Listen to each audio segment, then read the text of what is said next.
The savings account you've been told is the bedrock of financial security is actually a silent wealth destroyer, quietly siphoning off at least $40,000 of your hard-earned money by the time you reach retirement, and the banks don't want you to realize it. This isn't about some obscure fee or a sudden market crash. It's about a deeply ingrained financial habit that makes you feel safe while relentlessly eroding your future purchasing power, year after invisible year. We are conditioned to see these accounts as the ultimate safe haven, the smart choice for our cash, but the truth is far more insidious, lurking beneath the surface of what appears to be responsible money management. Think about it. You deposit your money. It sits there, supposedly growing with a meager interest rate. The numbers on your statement might even tick up slightly, giving you a false sense of progress. You trust it because everyone says it's the right thing to do. Yet, I've seen countless individuals, diligent savers all their lives, arrive at retirement only to discover that their safe nest egg buys significantly less than they ever imagined. The real cost isn't a line item on your monthly statement. It's the slow, imperceptible theft of your future that accumulates into tens of thousands of dollars. The fundamental flaw lies in what safe truly means. For most, safety implies the principal amount will not decrease. And yes, in a basic savings account, your $1,000 stays $1,000. But that's a dangerous half-truth. What about the value of that $1,000? What about what it can actually buy? While your dollars remain numerically intact, their purchasing power is constantly under siege from an invisible enemy, inflation. This insidious force acts like a leak in your financial bucket, slowly draining away the real worth of your money, even as the numerical balance stays the same or grows by a negligible fraction. Consider Sarah, a hypothetical but all too common example. She starts her career at 25, diligently setting aside $200 a month into her bank's savings account. She's proud of her discipline. Over 40 years, she saves $96,000 in principal. With an average savings account interest rate of maybe 0.1% to 0.5%, let's be generous and say 0.25%, her total might swell to around $97,000. It sounds good on paper, right? But during those same 4 decades, inflation, let's assume a conservative average of 3% annually, has been quietly at work, eroding everything. The cost of living doubles roughly every 24 years at that rate, so her $97,000 will have the purchasing power of far, far less. That's where the $40,000 figure starts to emerge, not as a direct charge, but as a severe loss of what her money could have bought if it had simply kept pace. This isn't just about missing out on growth, it's about active destruction of value. Imagine you bought a classic car for $10,000 and it sat in your garage for 30 years. When you took it out, it was still worth $10,000 numerically, but now a new car costs $40,000 and that old car needs $5,000 in repairs to even run. Your car hasn't lost value in an absolute sense, but its utility and relative worth have plummeted. Your savings account works much the same way, but far more subtly, tricking your brain with the illusion of stability. We are wired to seek security. The human brain abhors risk, especially when it comes to money we've worked hard for. Banks understand this fundamental psychological principle better than anyone. They market savings accounts as the ultimate in no risk, a place where your money is FDIC insured, readily accessible, and completely safe from the unpredictable gyrations of the market. They leverage our fear of loss to keep our money in their hands, where it works for them, not for us. The small interest they offer is merely a psychological bribe, enough to quiet our anxieties but nowhere near enough to counter the relentless march of inflation. What they don't explicitly tell you is that while your money is safe in their vault, their money, the money they loan out at higher interest rates using your deposits, is anything but safe. It's invested, it's lent, it's put to work to generate substantial returns. They take your 0.25% money and lend it for 5%, 10%, even 20% or more. The spread between what they pay you and what they earn is their profit margin, and it's built on your financial inertia. This is how the system is designed, and it's why the powerful players in the financial world rarely, if ever, keep significant cash stashes in traditional savings accounts. The concept of opportunity cost is perhaps the most devastating aspect of this hidden drain. For every dollar you leave languishing in a low-yield savings account, you are effectively choosing not to invest it where it could genuinely grow.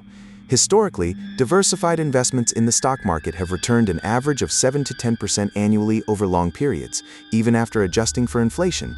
Let's take a very conservative 6% real return. If Sarah had invested that $200 a month instead of keeping it in a savings account, her $96,000 principal could have grown to over $400,000 by retirement. The difference between $97,000 and $400,000, that's over $300,000. The $40,000 we discussed earlier is merely the amount you lost in purchasing power. The true opportunity cost is a staggering fortune. It's a cruel irony that the very thing we believe protects us from risk, a traditional savings account, is actively subjecting us to one of the greatest financial risks of all, the erosion of our wealth by inflation and foregone growth. This isn't about reckless speculation, it's about making your money work as hard for you as you worked for it. The wealthy understand that cash is king only if it's constantly in motion, either generating income or preserving its real value. Stagnant cash is dead cash, losing value with every passing day. We are taught from a young age to save, save, save, and saving is crucial. But the place where you save is just as important as the act of saving itself. Placing all your long-term funds in an account designed for short-term liquidity, with negligible returns, is a fundamental misstep. It's like storing your winter clothes in a refrigerator during summer. It keeps them safe from moths, but it's entirely the wrong environment for their purpose and will eventually damage them. Your long-term money needs an environment where it can grow and protect itself from inflation, not just sit there, slowly decaying in value. Many argue that savings accounts offer crucial liquidity, the ability to access funds immediately for emergencies. And yes, a portion of your emergency fund absolutely belongs in a highly liquid, easily accessible account. But the mistake comes when people treat all their savings, their long-term goals, their retirement funds, as if they are part of that emergency buffer.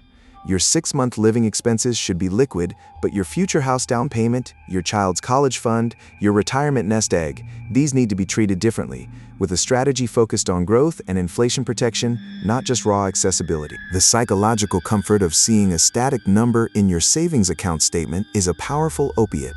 It lulls you into a false sense of financial competence. You might even feel virtuous, thinking you're being prudent. But prudence in finance isn't just about avoiding obvious risks. It's about understanding the hidden ones, the subtle forces that chip away at your financial future without a siren going off. It's about questioning the conventional wisdom that serves the institutions more than it serves you. What's the alternative? It isn't about gambling your life savings. It's about diversification, about understanding different types of accounts and investments. It's about high-yield savings accounts for truly short-term needs, certificates of deposit for slightly longer horizons, and properly diversified investment portfolios for long-term wealth building. It's about becoming financially literate enough to distinguish between true safety and perceived safety. It's about knowing that real wealth is built by making your money actively participate in the economy, not by letting it sit idly, by losing the purchasing power it took you so much effort to earn. The biggest secret the banking industry protects isn't just about fees, it's about financial velocity. They thrive on the slow movement of your money because it allows them to profit from its inertia. Your money has a job to do. It needs to work, to grow, to beat inflation, to build a future for you.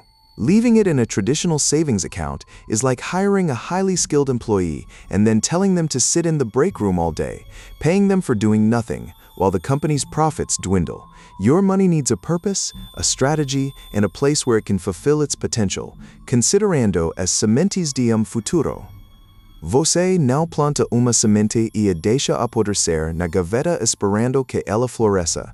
Você a coloca na terra, nutre e espera que cresça, certo? Seu dinheiro é essa semente. E o que o banco quer que você acredite é que a gaveta, aquela conta segura, é o melhor lugar para ela. Enquanto isso, elas pegam essa semente, plantam-na no próprio jardim, colhem os frutos e devolvem a você apenas uma casca murcha. A poupança, para muitos, é sinônimo de segurança, de estabilidade. É o primeiro lugar que nos ensinaram a guardar dinheiro, a evitar riscos. Mas essa segurança tem custo oculto, uma taxa invisível, mas devastadora, o custo de oportunidade e a erosão pela inflação. Não é boleto que chega na sua casa, é o valor de carro que você não comprou, de uma viagem que você não fez, de futuro mais tranquilo que simplesmente evaporou. Pense no efeito bola de neve ao contrário. Em vez de seu dinheiro crescer exponencialmente, ele encolhe. Cada ano, cada mês que passa, a inflação, essa praga silenciosa, rói um pedacinho do seu poder de compra. É como ter um balde com um furo minúsculo. Você continua colocando água, mas nunca está cheio porque está vazando imperceptivelmente por baixo. E quando você se dá conta, a água que sobrou mal cobre o fundo. A indústria bancária adora a inércia do seu dinheiro. Para eles, a sua poupança é uma fonte de capital barata e estável. Eles pegam o seu dinheiro, que você diligentemente guardou, e emprestam para outras pessoas e empresas, cobrando taxas de juros muito maiores do que o irrisório rendimento que pagam a você. Essa diferença colossal é o lucro deles. É a riqueza que poderia ser sua, mas que está financiando os lucros dos acionistas do banco, não o seu sonho de casa própria ou a sua aposentadoria confortável. Imagine você dedicando anos, suor e sacrifício para acumular um patrimônio. Cada centavo suado, cada renúncia. Você chega aos 65 anos e descobre que aqueles 100 mil reais que você guardou religiosamente na poupança, que parecia uma fortuna décadas atrás, hoje mal compram um carro popular. O salário mínimo daquela época valia muito mais em termos de poder de compra do que hoje. É um soco no estômago, um balde de água fria em uma vida de esforço. Não é para te assustar, mas para te acordar. Não para te incitar a riscos imprudentes, mas a riscos inteligentes. A diferença entre o que você tem hoje e o que você poderia ter acumulado em um investimento mais adequado não é um erro de cálculo, é uma escolha. Uma escolha que, muitas vezes, é feita por desinformação ou por acreditar que o que é fácil é sempre o melhor. O verdadeiro segredo é que o acesso a investimentos que superam a poupança não é privilégio de ricos ou de grandes investidores. Com a tecnologia de hoje, está ao alcance de todos.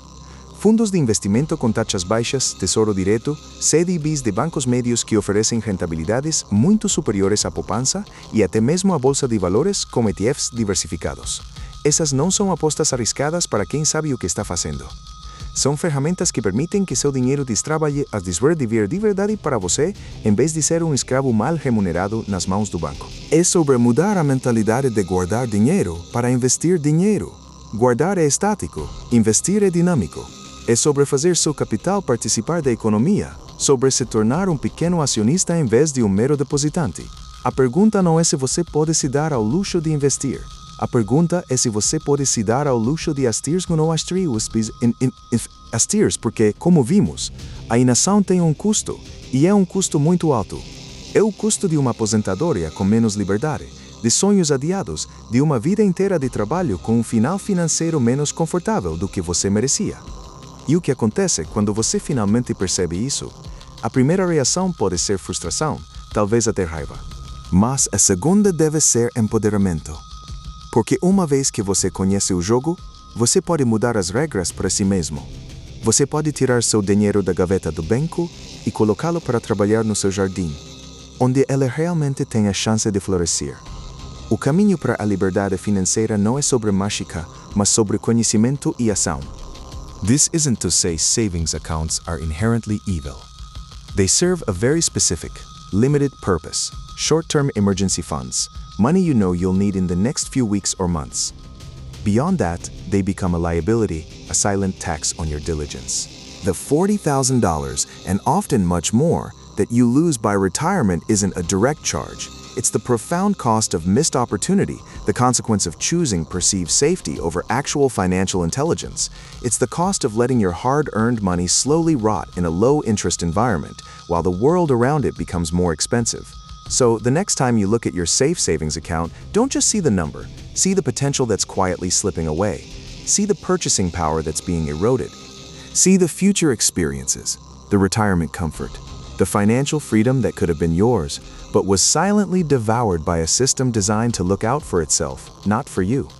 The real financial battle isn't always fought in the stock market. Sometimes, it's fought in the quiet corners of our most seemingly innocuous financial choices. The true cost of safety is often far higher than the risk you thought you were avoiding.